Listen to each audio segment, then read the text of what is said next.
Bueno, yo nací en el año 40, es decir, tengo la misma edad de los personajes de Sepúlveda, con trayectorias que no son las mismas, solamente son diferentes, ni mejor ni peor.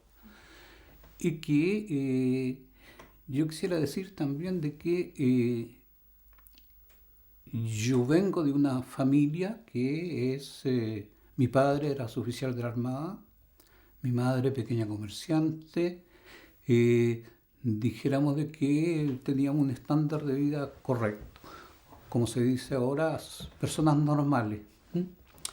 Eh, de ahí yo me integré al mundo del trabajo después de haber casi finalizado mi estudio secundario y entré en un pasaje de 4 o 5 años en la Marina y posteriormente entré a una compañía americana que se llamaba la RCA Victor.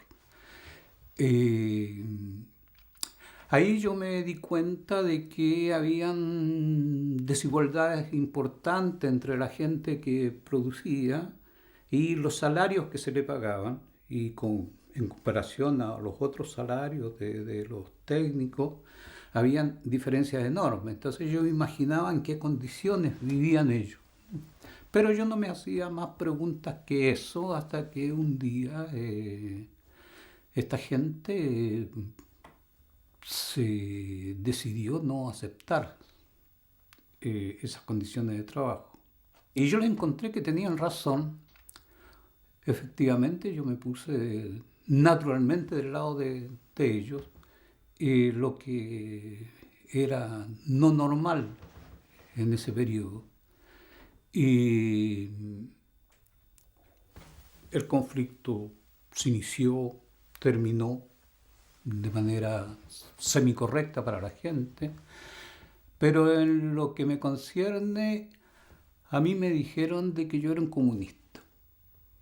Y yo me dije, bueno, si me dicen que soy comunista, voy a tratar de ver quiénes son los comunistas. Por eso te decía yo de que a veces uno no elige de qué partido te vas a integrar, sino que son los hechos de la vida que te van mostrando algunos elementos que te hacen que tu camino sea más o menos claro.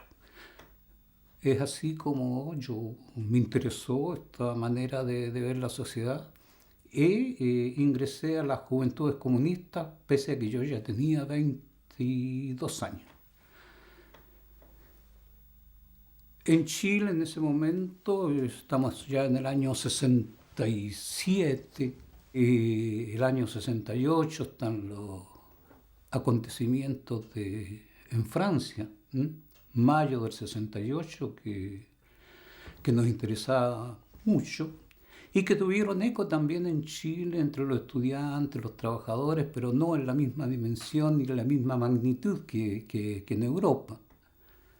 De allí que yo ya había cambiado de empresa, también me integré a la vida sindical, que fui dirigente sindical de 3 empresas. Y, o sea, yo siempre estuve en contacto con el mundo del trabajo. El mundo del trabajo no solamente como elementos productivos, sino que como elementos que se organizan, como gente que da una opinión, gente que a priori diríamos de que el único derecho que tiene es de trabajar y de no pensar. Y eso me interesó porque su manera de ver la sociedad era diferente al medio que yo tenía como compañía.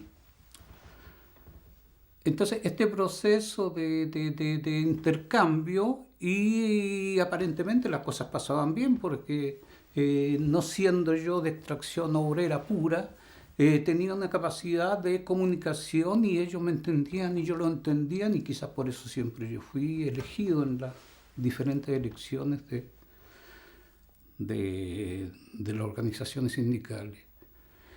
Y al mismo tiempo la sociedad se iba organizando. O sea, políticamente empieza a crearse la Unidad Popular, un movimiento político que iba desde los cristianos de izquierda hasta la izquierda del Partido Comunista. O sea, un abanico inmenso que se identificó con el programa de la Unidad Popular. Programa de la Unidad Popular que en síntesis se basaba para poder realizar los proyectos que este programa tenía en la nacionalización de las empresas básicas de Chile. Por ejemplo, Chile es el productor de cobre más importante del mundo y con una mina que tiene la característica de ser de explotación abierta, o sea, no hay que hacer túneles. Lo que hace que los precios de costo de producción son bajos en comparación al cobre que se vende en el mercado mundial. O sea que las riquezas producidas por esa mina eran inmensas. El solo elemento que viene a contrastar con eso es de que la mina no pertenecía a Chile, sino que estaba propiedad de la Anaconda Company americana, que tenía una concesión por 99 años. Un cálculo hecho en la época decía que si Chile pudiera disponer de esas riquezas, habría sido uno de los países más en adelanto en América Latina, a nivel de carreteras, de universidades, de escuelas, de nivel de vida. Pero lo que permitía hacer eso no nos pertenecía. Entonces, uno de los elementos importantes de ese programa era la nacionalización de la minería del cobre. Bueno, aparte de ocuparse de cambiar la educación, de alimentación de los niños, crear escuelas, en fin, un programa que era muy largo y no lo vamos a evocar en detalle, pero que fue capaz de reunir ese conglomerado de partidos y de movimientos, fueron los que constituyeron la fuerza política que fue capaz de ganar las elecciones en el año 71 como abanderado Salvador Allende. Anteriormente, cada uno de los partidos, durante la discusión del programa, llevaban candidatos. O sea, Allende no es elemento unificador de la partida, sino que se parte de los candidatos posibles para representar ese programa. A medida que las cosas se iban desarrollando, surgió como elemento que la personalidad de Allende, el carisma de Allende y su compromiso con el cumplimiento del programa de la Unidad Popular era el hombre más apto para representar ese vasto movimiento, y no nos equivocamos, pues que justamente aportó un toque personal, de carisma, honesto. Su vida anterior política hacía que era uno de los pocos hombres que no estaba corrompido por los elementos políticos que se conocen en todos los países.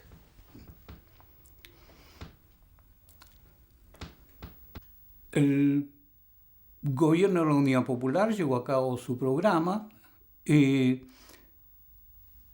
Indiscutiblemente la medida prometida de la nacionalización del cobre fue realizada, pero indiscutiblemente tocábamos los intereses económicos de nuestros amigos del norte, Norteamérica, que inmediatamente puso en marcha un proceso de desestabilización de este gobierno elegido. Organizó fuerzas de sabotaje, organizó la gran huelga de los camioneros. Los camioneros es un elemento económico muy importante en Chile. O sea, Chile tiene 4.700 kilómetros de largo, con territorio continental, y 200 de largo, entre el mar y la cordillera de los Andes. O sea que es suficiente bloquear 4 puentes y bloquear los ferrocarriles en 4 partes para dividir al país en 6 partes diferentes. Lo que traía como consecuencia que el azúcar, el arroz, que se desembarcaba en los puertos de importación y que había que distribuir a lo largo del país, no se podía hacer, lo que creaba un descontento de la población, lo que es natural. Entonces era la lucha entre la toma de conciencia que habían elementos que querían desestabilizar el gobierno y los elementos de desestabilización que querían demostrar que el país estaba en el caos a causa del gobierno. Estas operaciones se fueron repitiendo, pero hubieron 4 elecciones en este periodo de Allende, de regidores, de consejeros municipales, de diputados, y en cada una de las elecciones la Unidad Popular aumentaba su votación, pese a la campaña del terror, pese a la campaña de desestablecimiento, saber de que había una toma de conciencia entre los chilenos de que este gobierno verdaderamente los representaba.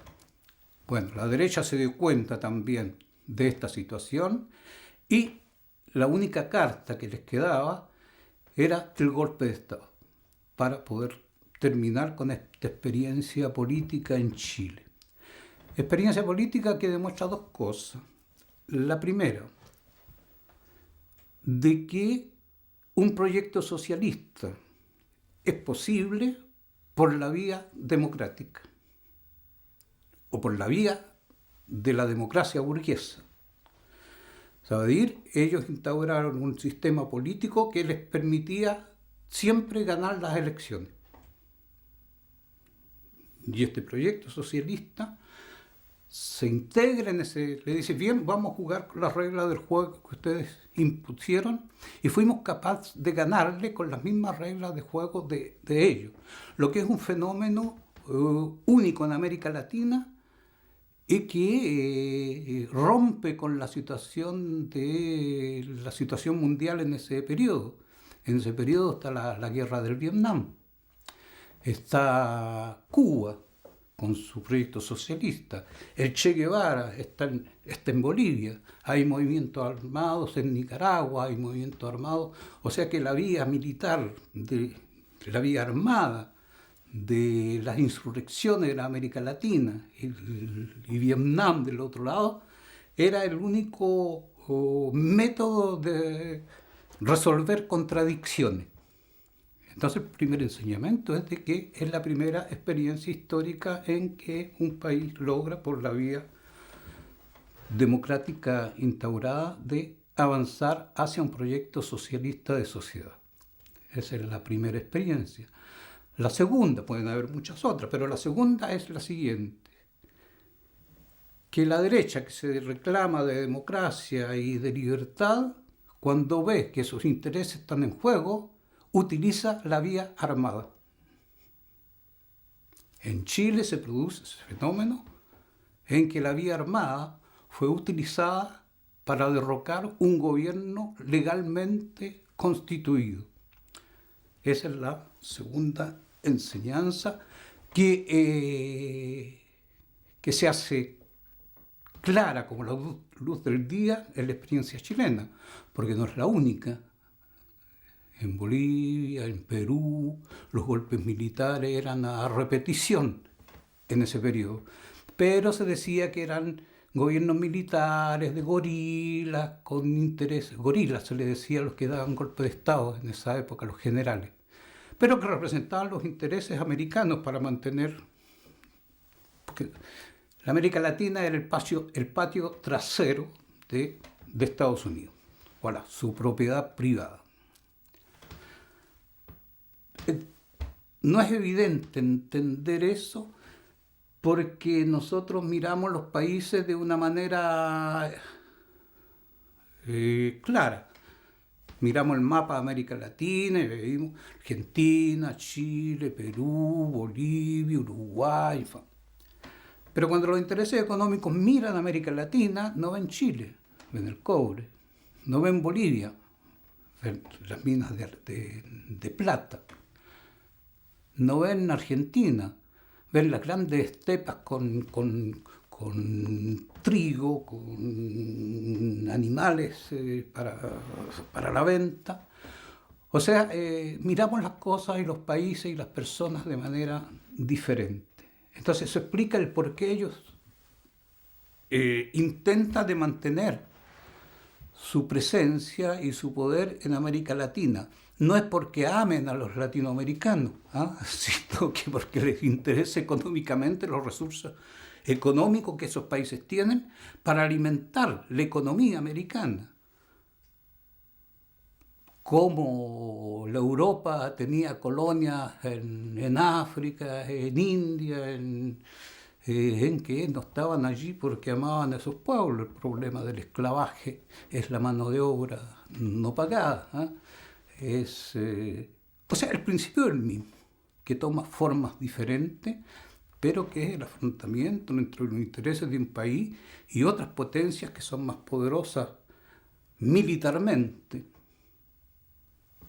para poder desarrollar su economía. O sea que las economías americanas y europeas nacen del pillaje de la riqueza de los países del tercer mundo, que se dice elegantemente. Hoy día se le dice países emergentes. El golpe militar de Chile es un golpe militar que se realiza de una manera fulgurante, es decir, de una manera en que el ejército y las Fuerzas Armadas están convencidas por su jefe de que el país está en manos de marxistas, que vamos a ser parte de la Unión Soviética, de que los tanques rusos van a llegar a Santiago. Entonces el militar de base, el milico raso, va a defender la patria contra un ataque de elementos extranjeros y eso explica en parte la brutalidad y el salvajismo con la cual actuaron. Además se les dijo de que estábamos armados, de que teníamos tropas formadas en todos los países latinoamericanos y que estábamos dispuestos a arrasar con todo. Entonces se preparan para la guerra civil. Y esa guerra civil es confrontar con las armas que el pueblo dio para defenderlo de ataque enemigo, atacar al enemigo interno, que es una de las formulaciones nuevas en América Latina, que como dato complementario, 45% de los oficiales de las Fuerzas Armadas latinoamericanas pasaron por la Escuela de Panamá. La Escuela de Panamá es una escuela americana en que los oficiales se iban a formar. Y esa formación apuntaba a que el enemigo ya no es externo, sino que es el enemigo interno.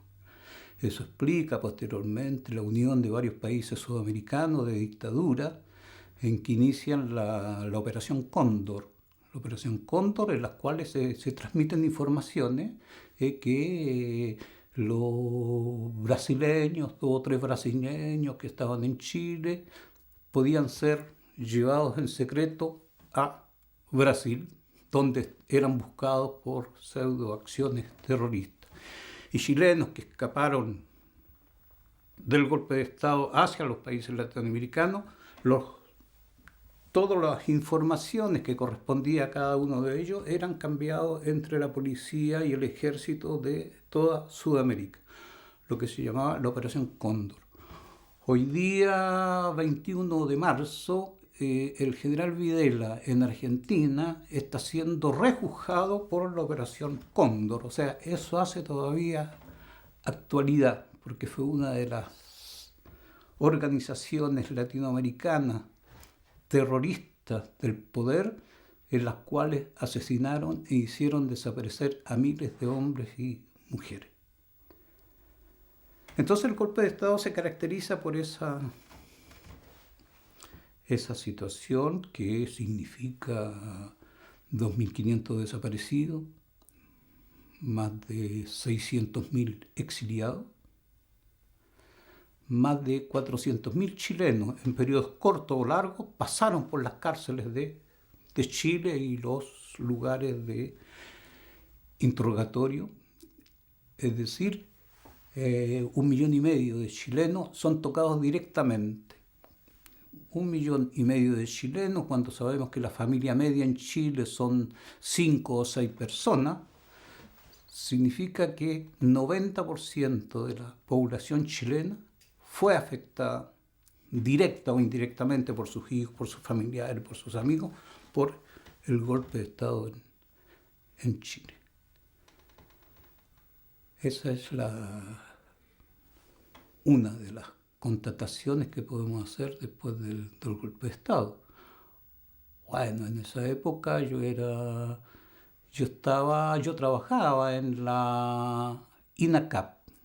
INACAP es el Instituto Nacional de Capacitación Profesional, lo que corresponde aquí a la AFPA.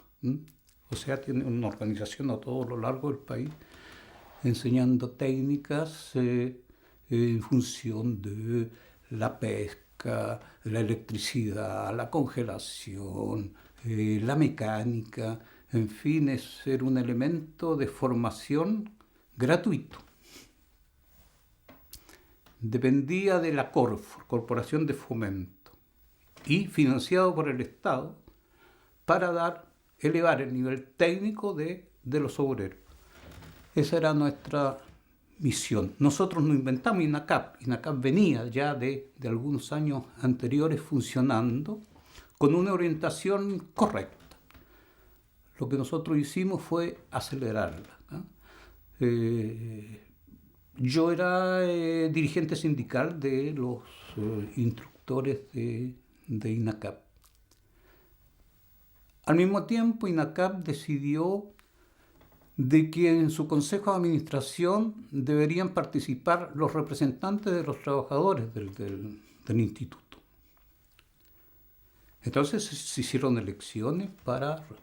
O sea, el consejo de administración debería estar compuesto de 11 personas. Un presidente nombrado por el gobierno, 5 representantes nombrados por el gobierno y 5 representantes elegidos por los trabajadores, en el cual yo fui elegido como miembro de ese consejo de administración de INACAP. Es decir, lo que hoy día se negocia muy fuerte aquí en Francia, como una conquista muy importante de los trabajadores en alguna empresa, en que van a poder participar en los consejos de administración. Eso ya pasaba en Chile en el año 72. Bien, el golpe de Estado se produce. Ahora, paralelamente, yo era representante de gobierno, nombrado por el gobierno, en una empresa que estaba al lado de INACAP, que se llamaba Socometal. Esa empresa fabricaba los vagones de ferrocarriles y grandes calderas industriales con patente americana. Entonces allí también se hizo el consejo de administración con participación de los trabajadores. Entonces al mismo tiempo yo podía ser representante de trabajadores, elegido por los trabajadores de empresa y designado por el gobierno en otro consejo de administración de otra empresa. Es decir, que no hay contradicciones entre los intereses que uno puede defender, cualquiera que sea, están dados de que yo participaba de las ideas de este gobierno, no había ninguna contradicción en ser paralelamente, en partes diferentes, representante de esas dos ideas que finalmente eran las mismas. Bueno, el golpe de Estado se produce, el partido es fuertemente atacado porque el enemigo no se equivoca, el enemigo, porque en ese momento son enemigos, están con las armas contra nosotros, pero ellos se ubican muy bien cuál es su enemigo principal. Partido Comunista, Partido Socialista, todos los partidos de la Unidad Popular, los sindicatos, todas las estructuras políticas y sindicales fueron decimadas por el golpe de Estado. Aparte de eso, cierran el Congreso, porque nuestra organización política corresponde en gran parte a lo que ustedes conocen aquí en Francia, porque también nosotros aplicábamos el código de Napoleón en esa época, modernizado desde luego.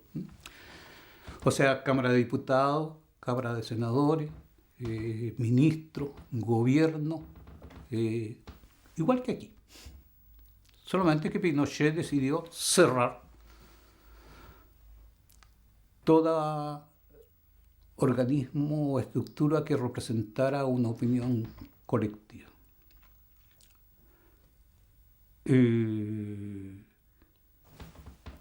Por razones de trabajo, yo trabajaba en Talca. Mi lugar de trabajo era Talca, una ciudad que está al sur de Chile, 300 kilómetros hacia el sur de Chile. Y mi cargo de responsabilidad era en Santiago.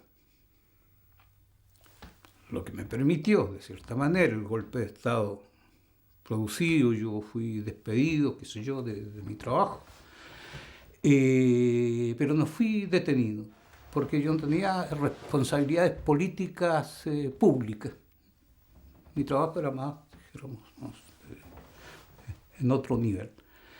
Lo que me permitió volver a Talca, no ser conocido en Talca, desde el punto de vista político, de engajamiento sindical o de representación.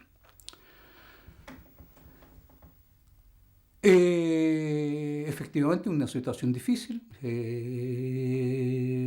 Mi señora, 3 niños, la casa, sin sueldo, y nadie te daba trabajo, porque siendo despedido el 31 de septiembre de 1973 te marca como a fuego. O sea, nadie te da trabajo, porque está el régimen militar, la persecución contra los oposantes hacia la dictadura, y alguien despedido en esa época se supone fuertemente que no es alguien que está de acuerdo con el golpe de Estado. Bien, nuestra tarea entonces fue de reorganizar el partido en esa región. No es fácil porque está el miedo, está la falta de experiencia del trabajo clandestino, la falta de medios, la falta de contacto, y entonces hay que todo inventar. Cuando te inventas hay cosas que resultan y otras que no resultan. Entonces poco a poco nos fuimos contactando, digamos, no directamente, porque ya teníamos ya una cierta idea por informaciones, qué sé yo, ya en el año 70.